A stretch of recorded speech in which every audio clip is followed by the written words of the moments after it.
Hey everybody, I'm Chris Massey and welcome to the Chris Massey Music Show here on the American Hearts Radio Network. We're coming to you live tonight from our studio here in downtown Atlanta. And tonight is episode 4 of season 3 and the 42nd episode of the Chris Massey Music Show. And it's our second anniversary. We had our first broadcast here in April way back in 2014. And we are so glad you are with us tonight. Al, how you doing? I'm good, man. How's it going? Did you have a good Easter? I did. You celebrate Easter and springtime's being good to you and everything? Put on my Easter suit. And I'm good. Yeah, you feeling good? All right. Okay. All right. Let's see what we got going on tonight. Right now, there is a lot of speculation that if Donald Trump does not receive the 1,237 delegates required to secure the Republican nomination at the Republican convention in Cleveland this June, that the Republican Party is going to choose their own candidate from the convention floor. Now, according to the latest Fox News projections, Donald Trump, and this is based on the primaries that are left and the current polls, Donald Trump is going to show up in Cleveland with somewhere between 1,100 and 1,140 delegates. Now, I'm going to tell you right now, if he's got that many delegates, and they don't give it to him, it is going to be the biggest mess in political history in this country. It is not going to be good. Now, I understand completely why the Republicans do not want Donald Trump to win. And the reason is because in a head-to-head matchup with Hillary Clinton or Bernie Sanders, he's got to get his ass kicked. Okay? You can't win the presidency when you're scoring 20% with women, 20% with Hispanics, 15% with young people, single digits with gay Americans and African Americans, and your overall disapproval rate is 69%. You can't win. I don't care if he shows up and has a videotape of Bill Clinton having a sex orgy with 10 underage girls and Hillary Clinton is on the sidelines cheering him on. He still can't win. It's not going to happen. Did you like that, Al? That's pretty good. Now, another scenario that has got Republicans bubbling with a political orgasm is the thought that they can nominate John Kasich. And then John Kasich would get Marco Rubio to be his running mate. Now, this makes a lot of sense. Kasich is from Ohio. Rubio is from Florida. These are two key swing states that the Republicans are going to need to win the presidency. And Republicans are quick to point out that John Kasich beats Hillary Clinton in a head-to-head matchup. But there's one problem with that poll, and nobody's talking about it, and that is this. That poll is based on the fact that Kasich gets 1,237 delegates through the voting process, shows up at the convention, and gets the nomination. It does not reflect Kasich showing up with 200 delegates and then stealing the nomination away from Donald Trump, which, by the way, is the only way, that he can win. Lost my spot here. Let me have a sip of water here. That is the only way that he can win. So I don't think that's going to happen. Now, I know some of you are saying, Chris, what about Ted Cruz? What about him? Nobody wants this jackass to be president. Nobody likes the guy. Truth be known, the establishment would rather have Donald Trump than Ted Cruz. He's got this crazy idea about doing away with the IRS and having a 10% flat tax for everybody. Let me tell you something. You've got to have your head shoved way up your ass to not realize that that ain't going to do anything but benefit the rich people. Am I right about that? Okay. You know? But it's going to be entertaining, I got to tell you. I really enjoyed it a couple of weeks ago when Ted Cruz posted a picture of Donald Trump's wife near naked on the internet, of course, implying that she's a skank. And then Donald Trump put a picture of his wife on the internet, implying, well, look, she's uglier than Fido's ass, you know. So they asked Bill Clinton about it, and Bill said, hey, man, I don't see a problem with it at all. I'd bang both of them. All right, we got a great show tonight. I've got filmmaker Adam Van Wickel here and the Colonel, Bruce Hampton. Stick around. We'll be right back.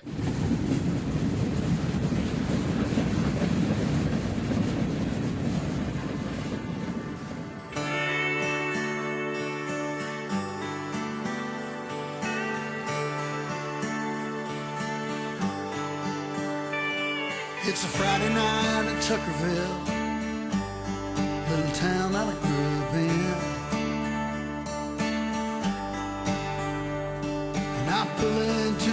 parking lot to a place 1,000 times I've been. And the stage that I play on, well, you can see it's kind of small. Each face out in the crowd, well, don't you know, I know 'em all.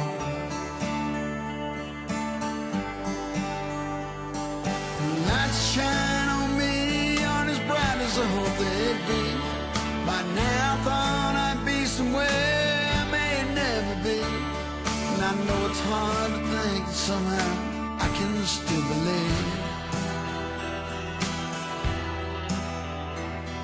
And the dream that I've been dreaming, it comes true with every song I sing.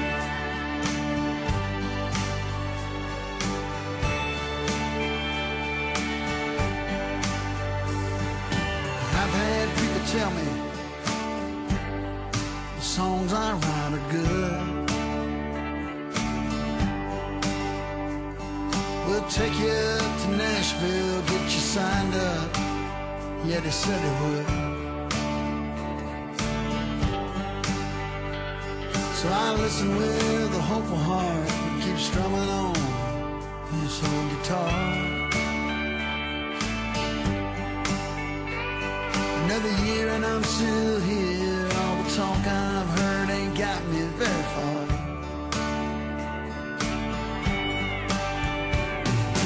Lights shine on me, aren't as bright as I hope they'd be. By now I thought I'd be somewhere I may never be. And I know it's hard to think that somehow I can still believe.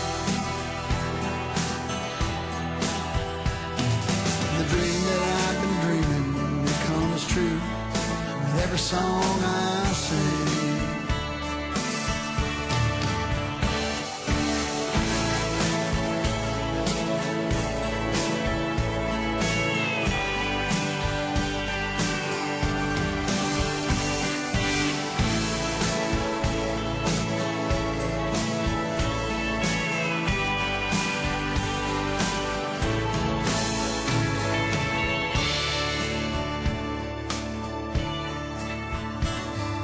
Say I haven't made it, you know that'd be a lie. At home I got a pretty wife, kids that love me, and a place I can't call mine.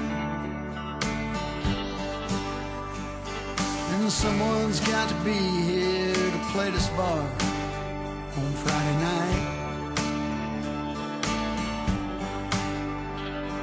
And if destiny has chosen me to be the one, with that I'm alright. Lights that shine on me aren't as bright as I hope they'd be. By now I thought I'd be somewhere I may never be. And I know it's hard to think that somehow I can still believe.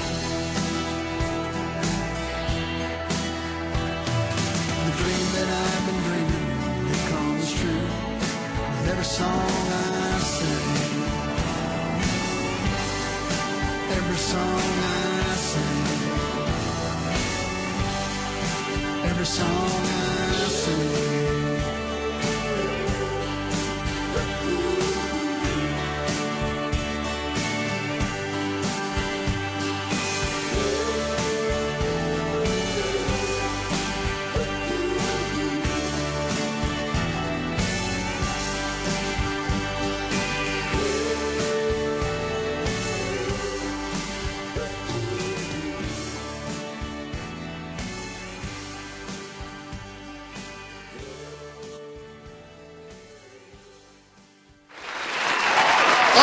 We're back. You just watched the Tuckerville video, the new video from my new album, Tuckerville. And to make a video, you got to have a lot of components from it. You got to have a good song, but you also have got to have a director and a producer that sees the vision of the songwriter and is able to make the story come to life on film. And I was lucky enough to work with somebody that could do just that, and I've got him here tonight. Would you please welcome to the Chris Massey Music Show, filmmaker Adam Van Wickel. Come on in. Never seen it? I got Well, I got to tell you that there's been about 700 views of the video on YouTube, and I've gotten so many compliments on it from a lot of people. I couldn't be happier with the way that it turned out. You did a great job. You really did. Thanks. So tell me how is it you got behind the camera? How'd that happen?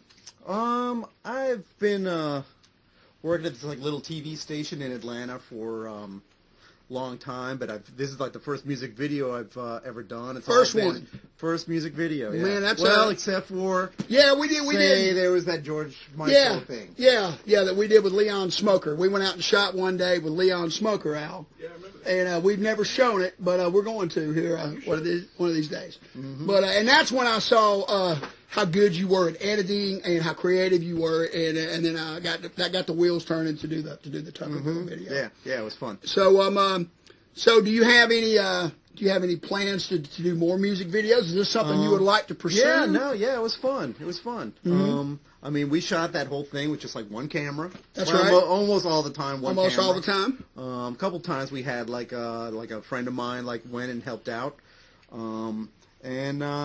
yeah, it was pretty straightforward.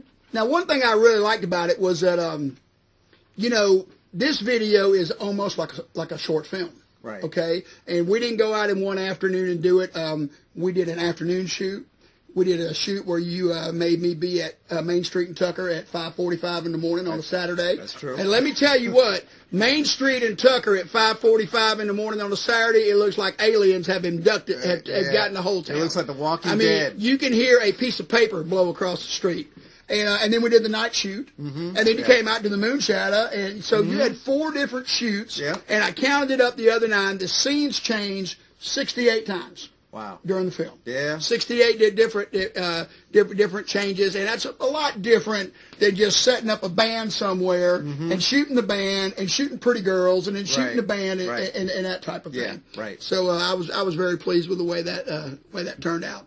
So you're still shooting the camera for this TV station. What kind of stuff y'all do? You do like press conferences and stuff like that? Yeah, we shoot at the Carter Center a lot. It's kind of public access-y and public affairs kind of stuff. And so it's something in the business, but there's not a tremendous creative element involved in what you're doing. Often there is not. Okay. Often there is not. All right. And I know that's what you told me when we talked about doing the video, that you were jumping at the chance to be able to do that. Yeah. And I'll tell you right now, I told Adam basically what we wanted to do, and then I went and stood where he said to stand and did what he said to do.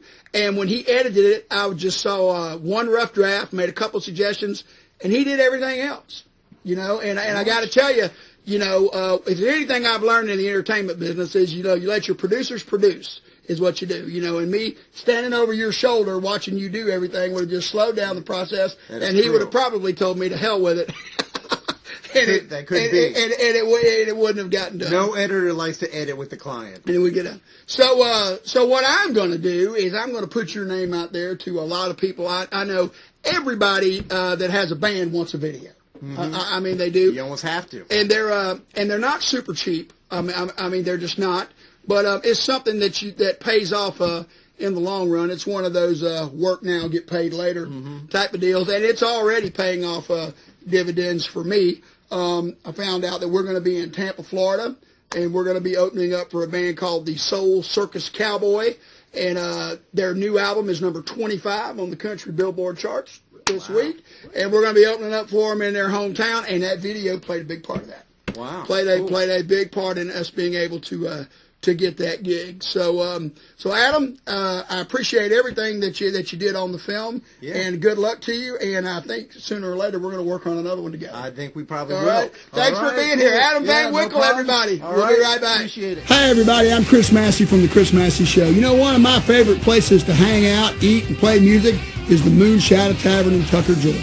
Moon Shadow Tavern, they got great food, great drink, and great live music 5 nights a week. Right now at the Moon Shadow Saloon, you can go and get 5 appetizers for $5 each. That's right, 5 appetizers for $25. So just go down there and get them. Hell, those appetizers, man, that's a whole meal in itself.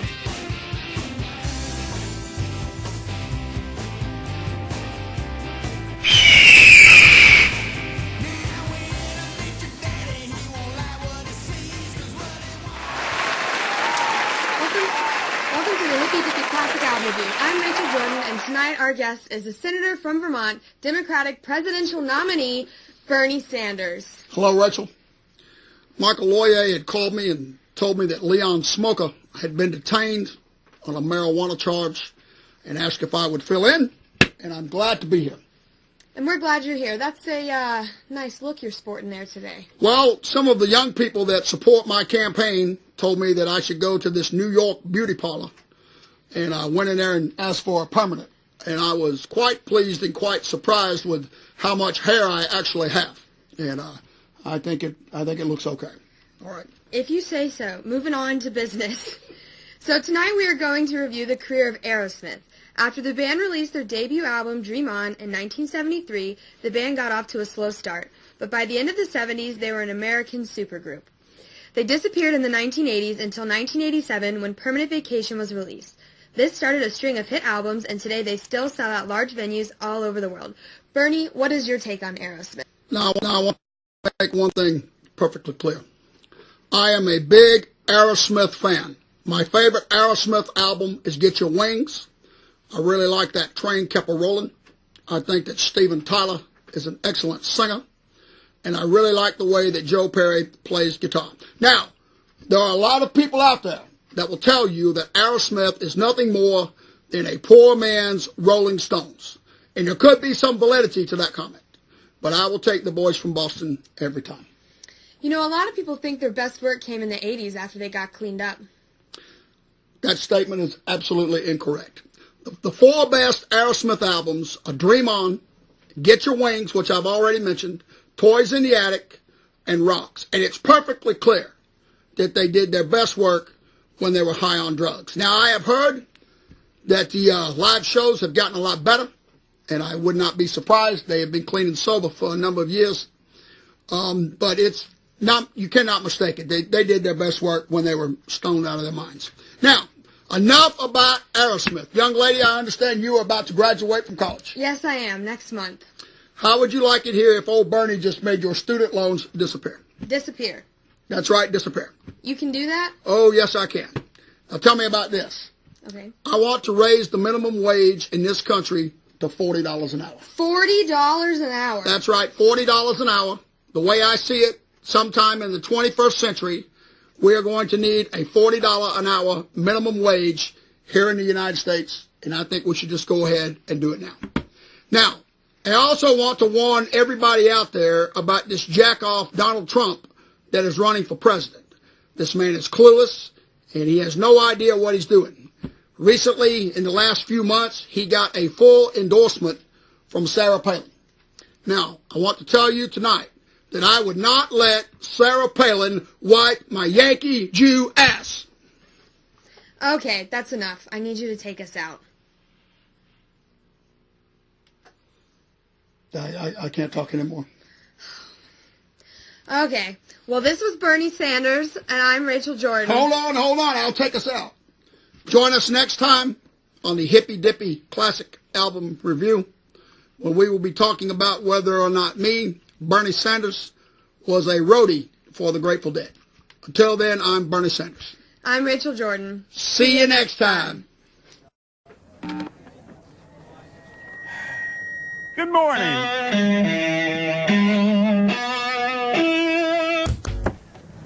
Friends, colleagues, mascots. What happened while I was gone? I mean, now the place, it reeks of cats and old corn dogs. You don't have to worry about doing the books anymore. Are you broke? Are you gambling again? Sorry, we don't sell wheelchairs here. Might want to start after I break your legs. Oh, come on. Yeah, thank you. Why don't we do what good old boys do? A bet. I win the Magnolia Derby this Saturday, I get the track. Looks like I'm finally going to be king of this town. Here comes Rusty. You win, you get my used car ranch. Let's make a deal. I need you fellas to help me fix a dog race. You want us to kill dogs? I do that, no problem, sir. Oh, no, hell, I'm not going to kill anything. I think we have a shot tomorrow. Another shot over here for this guy.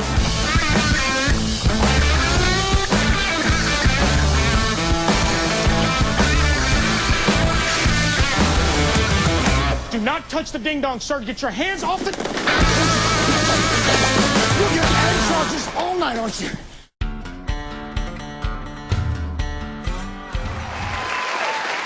All right, you just saw the trailer for the new movie, Here Comes Rusty, starring Fred Willard and my guest tonight. This guy needs no introduction. He's appeared in several movies and is a music icon here in the city of Atlanta. We're so glad to have him here tonight. Would you please welcome to the Chris Massey Music Show, the Colonel, Bruce Hampton.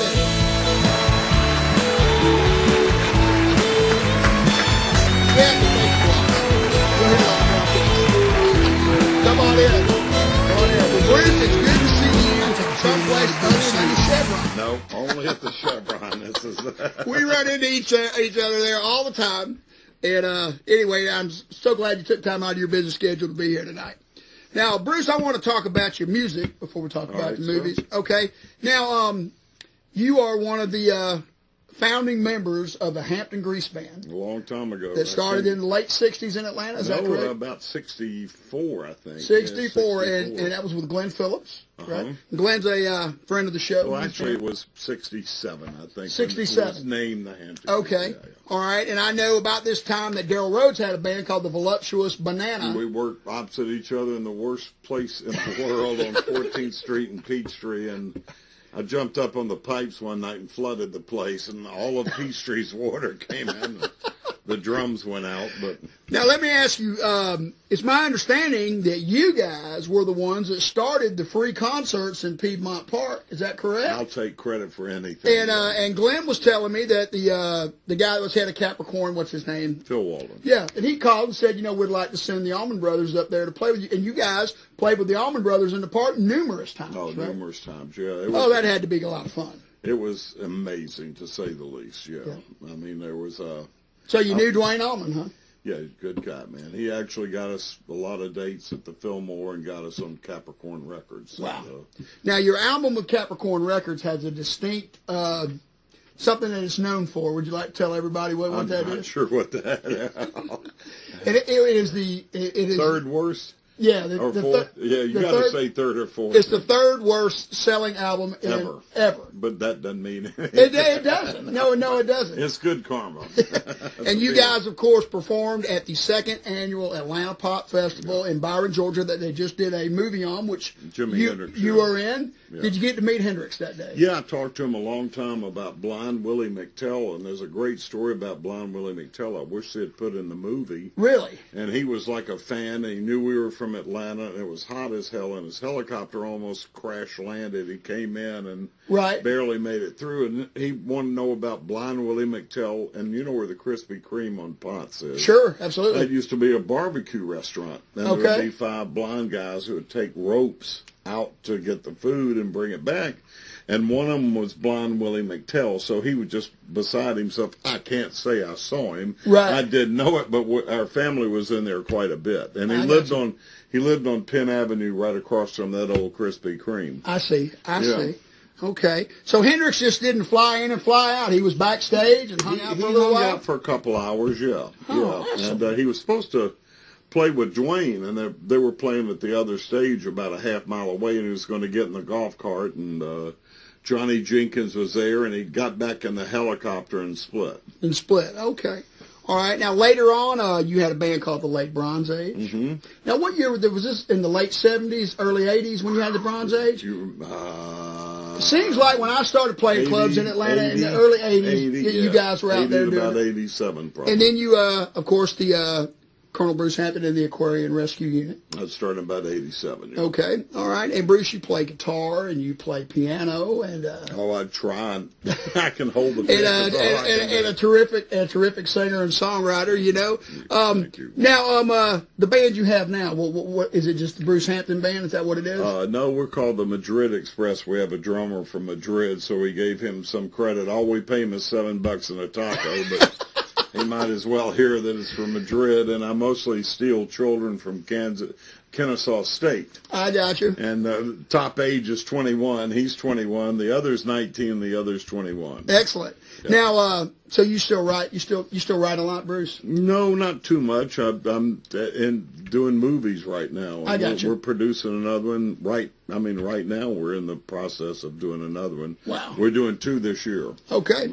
Now, speaking of movies, you were in one of the classic movies of all time, the Sling Blade movie. I believe it came out in 1996. You're correct. Yeah. And this was the thing that put Billy Bob Thornton on the map as a creative genius, great actor, and a screenplay writer, the whole 9 yards. And I'm a big fan of this movie. And my favorite scene in the movie, and I know a lot of people that say this, is the scene when you're all sitting in the living room. You're there with John Ritter and Dwight Yoakam. Man knows his stuff. And of course, Billy Bob is there, and the rest of the guys. And we've got that clip right now, and we're going to show it. We're going to show it right now. Let's take a look at this. Let's take a look at this. Kind of like in the olden times. Yeah, I got a new tune and some compositions entitled "The Thrill." Goes something like this: I stand on the hill, not for a thrill, but for a breath of a fresh kill. And never mind the man who contemplates doing away with license plates. He stands alone anyhow, baking the cookies of discontent by the heat of the laundromat vent. Leaving his soul. Then like in poetry, I go dot, dot, dot. You know, kind of off center. Then I drop down. And then I go, leaving his soul.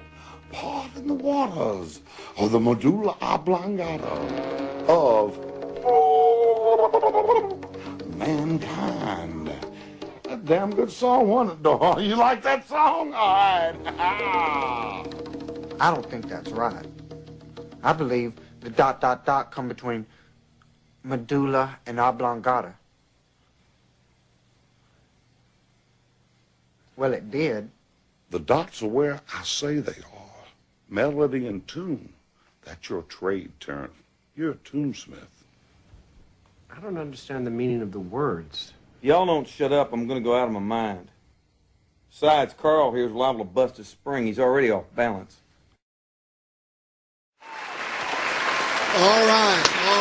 Okay, I think Dora was putting a little bit too much profanity for us to show the rest of that. Oh, yeah. Now, of course, what happens after that is that Dwight Yoakam throws a beer bottle through the window and goes berserk. I got a story about that. Let's hear it. Okay. All right, that's supposed to be a balsa wood door, and the beer bottle's supposed to be fake. Neither were. They were both real.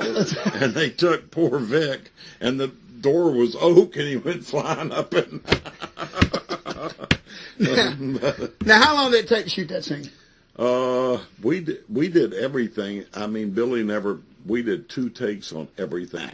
And I think it was 15 days the whole movie was shot. So y'all could shoot that whole scene from start to finish. Yeah. In one take. How did y'all not keep from laughing? We were dying afterwards.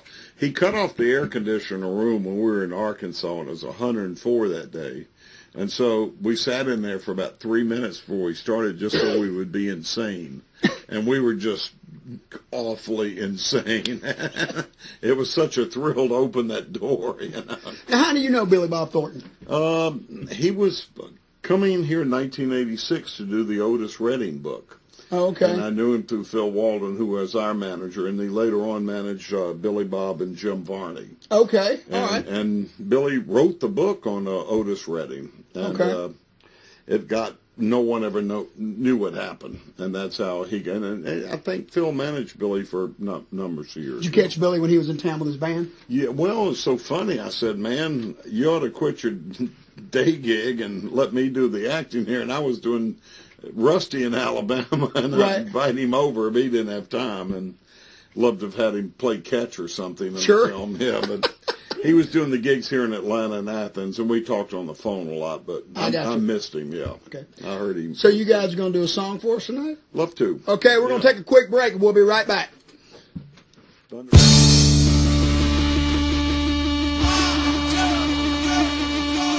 It's Leon Smoker with Rachel Jordon.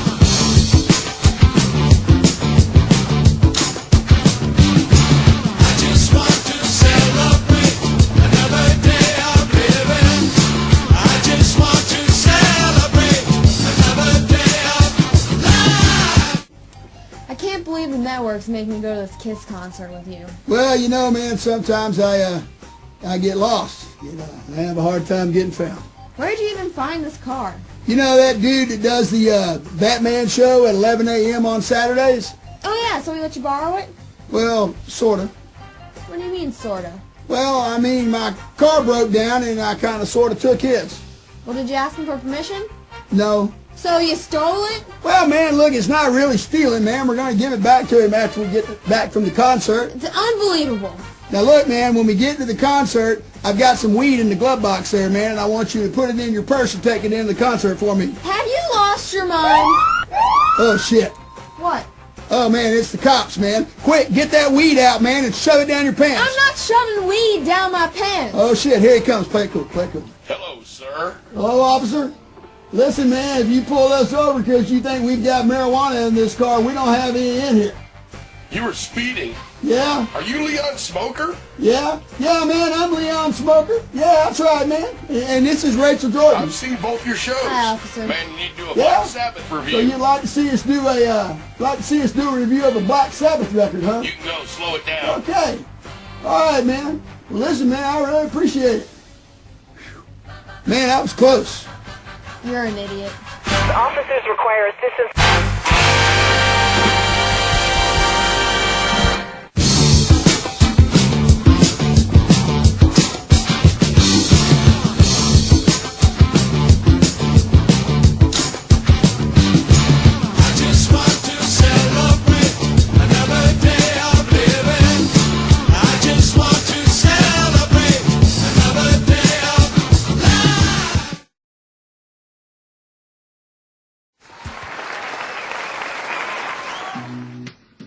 Thunderbolt Massey.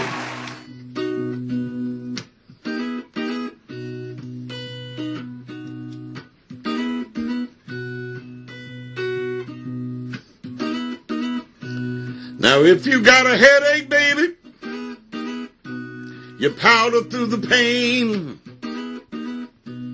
And if you got a backache, yeah, little rubbing sees you through.